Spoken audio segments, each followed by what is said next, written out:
bareng ya. Assalamualaikum ya. Assalamualaikum warahmatullahi wabarakatuh. Kami dari kelompok manajemen strategi yang beranggotakan saya sendiri Sinawa Sylvi Salsabila, dan saya Sarul Kurniawan, dan saya Khawifah Indaryanti. saya Ridho Adi Saputro. Kami mau melakukan sesi wawancara dengan salah satu UMKM yang ada di Salatiga, yaitu Dimsum 86. Penasaran kan kelanjutannya kayak gimana? Langsung saja check it out. Kembali lagi bersama kelompok kami, manajemen strategi, dan sudah bersama owner dari Dimsum 86. Ibu mohon boleh perkenalkan diri dulu. Oke, perkenalkan nama saya Bu Indah. Saya owner dari Dimsum 86 yang lokasi toko utamanya itu ada di daerah Postingkir. Baik, langsung saja kita mulai dari sesi wawancara. Yang pertama yaitu apa alasan memilih usaha ini, ide usahanya dari mana, dan bagaimana proses usaha ini didirikan, Bu? Oke, ini aku tulis ya. Oke, Iya. Pilih usaha ini karena saya sebenarnya latar belakangnya adalah konsultan nutrisi. Jadi sebenarnya saya suka ngemil snack yang sehat, yang notabene sehat. Nah, secara kebetulan ketemu sama saudara yang memang dia ada produksi daging olahan ayam yang akhirnya berbentuk dimsum. Akhirnya dicoba, kok ternyata kayaknya oke nih untuk program sehat, baik saya personal untuk snack sehat saya personal maupun customer saya gitu. Ide usahanya dari Ide usahanya dari kebutuhan sebenarnya. Karena mau snack yang sehat, karena kebanyakan kan snacknya masih tepung, snacknya masih yang kayak gitu. Nah, makanya butuhnya yang snack yang base-nya adalah protein kayak gitu. Untuk proses sampai usaha ini didirikan gitu? Oke, proses usaha. Kalau secara proses usaha di sini Dimsum 86 ini hanya mengolah dari frozen jadi siap makan. Jadi hanya kalau produksi Dimsum 86 yang di sini itu hanya kukus. Jadi kita sudah terima barang dari gudang, dari tempat produksi itu dalam bentuk frozen. Kayak gitu. Jadi kita tinggal menyajikan matang gitu. Nah, untuk pertanyaan selanjutnya, apa strategi utama yang digunakan untuk bersaing di pasar? Oke, strategi utama yang waktu itu di awal saya memang karena target marketnya adalah untuk orang lingkungan yang mereka mau snack sehat, jadi adalah target utamanya orang-orang di sekeliling komunitas saya dulu gitu ya, di komunitas saya. Terus akhirnya karena ternyata kok enak, ternyata kayaknya diserap sama pasar, saya mulai mempromosikan keluar gitu ya. Awal-awal dulu mempromosikannya free ongkir, yang pertama seperti itu. Akhirnya saya buat sosial dari WhatsApp admin WhatsApp, kemudian berkembang IG, kemudian Facebook, kemudian berkembang gitu. Selanjutnya untuk pertanyaan nomor 3, kan saat ini usahanya sudah berjalan. Apa saja sih peluang dan tantangan memulai usaha di bidang kuliner ini? Oke, peluang dan tantangan gitu ya, peluang dan tantangan. Sebenarnya kalau dibilang Salatiga ini termasuk salah satu kota yang secara marketnya itu luas. Kenapa? Karena bukan hanya rumah tangga, karena Salatiga itu kan termasuk kota yang kayak kota pensiun, bisa disebut kota pensiun, bisa disebut kayak kota orang jalan gitu ya, wisatawan. Baik itu juga ada mahasiswa. Kalau mahasiswa kan otomatis lebih luas lagi, maksudnya lebih banyak lagi gitu ya. Terus kalau dibilang tantangannya adalah saya base-nya sebenarnya bukan orang kuliner gitu ya. Saya sama sekali bukan orang kuliner, tetapi karena umum sih sebenarnya, karena saya mau belajar. Oh, ada bahan nih dimsum original kayak gini nih, original yang ori kayak gini. Awalnya saya hanya punya ori, terus gimana ya caranya ori ini kalau orang tak kasih original terus orang kasih bosan gitu ya. Akhirnya saya mulai berpikir gimana caranya orang itu bisa dapat variasi dimsum bukan hanya original tapi dapat variasi rasa yang lainnya.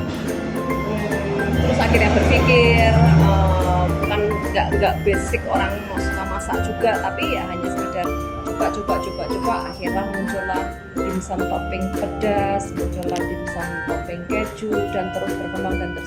Kalau dibilang tantangan, sebenarnya bukan tantangan, tetapi lebih ke kok ternyata diserap sama pasar. Oke, gimana caranya angka ini naik, kan yang tak pikirkan itu. Jadi sebenarnya bukan tantangan, tapi kalau aku bilang ya challenge. Gimana caranya, saya selalu challenge. Misalkan di tahun 2023 kemarin, challenge-nya adalah gimana caranya 2024 nyentuh omset sekian ratus juta. Itu yang sebenarnya akhirnya jadi tantang. Oke lah, itu berarti menjadi tantangan atau challenge secara personal. Iya, baik. Selanjutnya ini kan sudah membahas tentang tantangan. Selanjutnya kami akan bertanya tentang inovasi ibu sendiri dalam merangkul gimana ya, kayak persaingan di pasarnya, ibu tokonya dibuat gimana, inovasinya gimana gitu. Oke. Inovasi, seperti yang saya bilang tadi, saya melakukan inovasi. Kalau tentang produk melakukan inovasi supaya apa? Supaya customer nggak bosan, itu pasti. Yang kedua, inovasi rasa supaya customer nggak bosan. Inovasi yang kedua adalah bagaimana orang makan herbal, orang makan dimsum ini itu bukan hanya sekedar jadi makanan kudapan biasa, tetapi bisa menjadi gift atau bisa menjadi hantaran buat orang-orang, saudara, relasi kerja, ataupun acara besar gitu. Nah, makanya muncullah inovasi-inovasi yang bukan hanya saya jualan untuk customer use makan sendiri, tetapi bisa untuk beraneka macam jenis acara kayak gitu.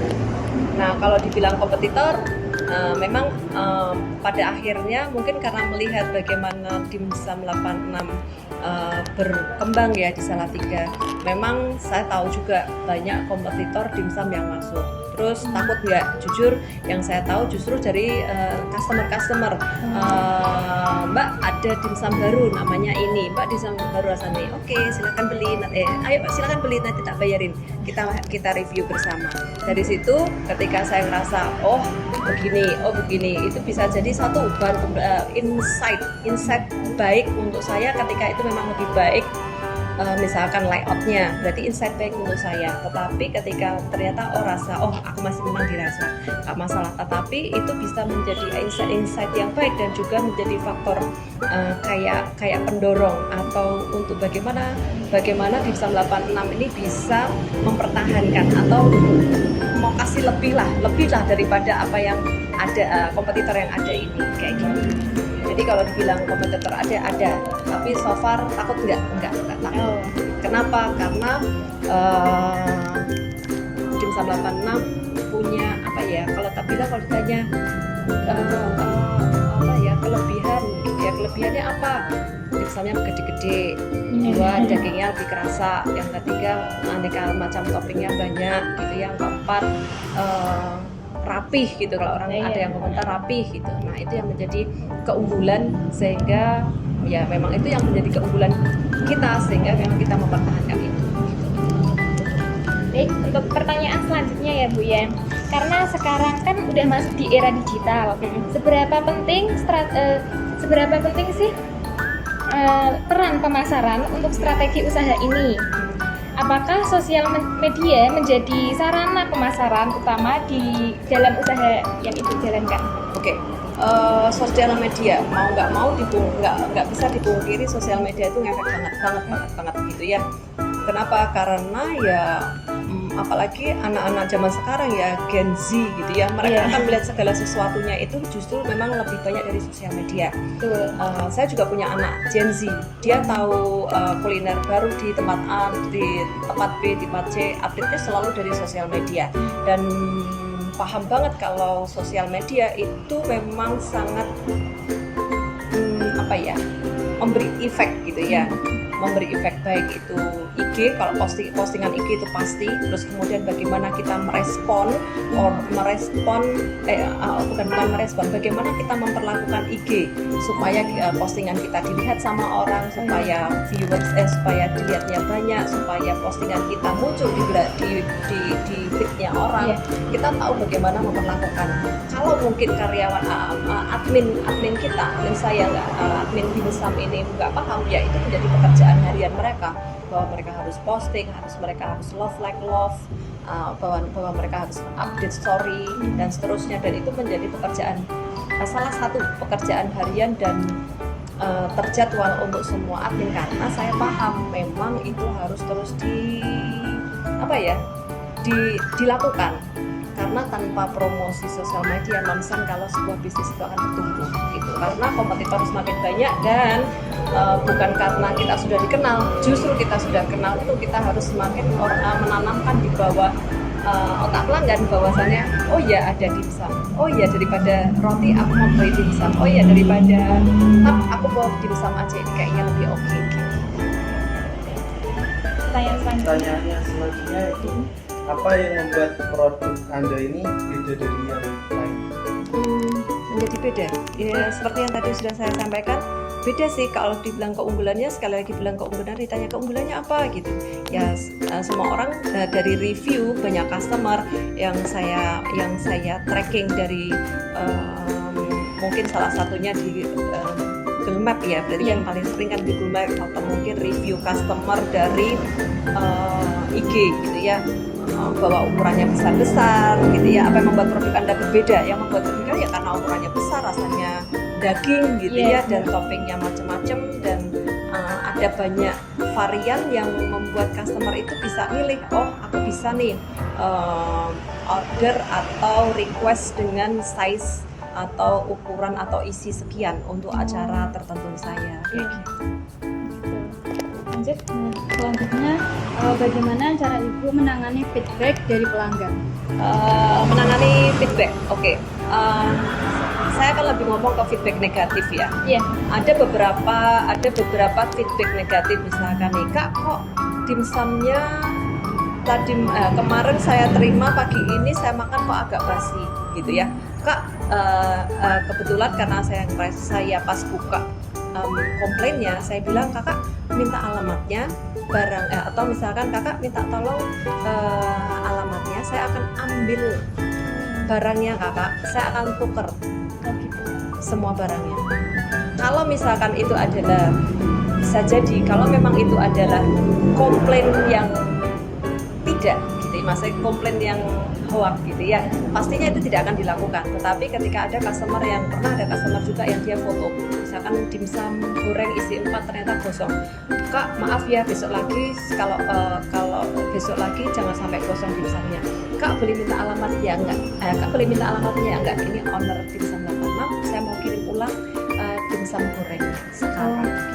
Jadi saya membeli kepuasan fokus saya, strategi kepuasan pelanggan saya adalah membuat customer, saya membeli kepuasan pelanggan, sehingga gimana sih jangan sampai pelanggan itu tuh kapok gitu ya, jangan sampai pelanggan itu kecewa, sehingga ya saya berpikirnya seberapa sih yang saya harus ganti nilainya kalau itu membuat pelanggan itu puas, dan itu menurut saya penting banget. Ya, baik Ibu, ini kan udah pertanyaan pengunjung acara kan. Ini saya mau tanya suka dukanya Ibu membuka usaha ini bagaimana, dan terus harapan kedepannya Ibu Dimsum 86 ini bagaimana? Oke. Suka duka, nggak ada dukanya, lebih banyak sukanya. Saya happy. Balik lagi, saya alhamdulillah ini admin kan ada 6, dari 2 toko ada 6 admin, yang itu memang bergantian, dan jujur saya tidak pernah standby di toko. Saya fokus di pekerjaan yang lain sebagai konsultan nutrisi, dan jadi saya itu hanya sesekali hanya ngeliat sekilas aja. Kayaknya kalau pekerjaan sudah benar saya akan diam, tapi kalau pekerjaan saya nggak benar ya tinggal diedit, dievaluasi aja. Tetapi yang pasti memang kalau beberapa hal yang inti, memang admin hanya menyajikan. Di balik semuanya memang masih saya kerjakan sendiri, terutama untuk segala macam topik. Jadi memang kayaknya sih bakalan susah untuk orang tuh mengcopy gitu ya, mengcopy paste gitu ya di luar sana, karena memang semuanya masih tak pegang sendiri. Terus kalau harapannya sebenarnya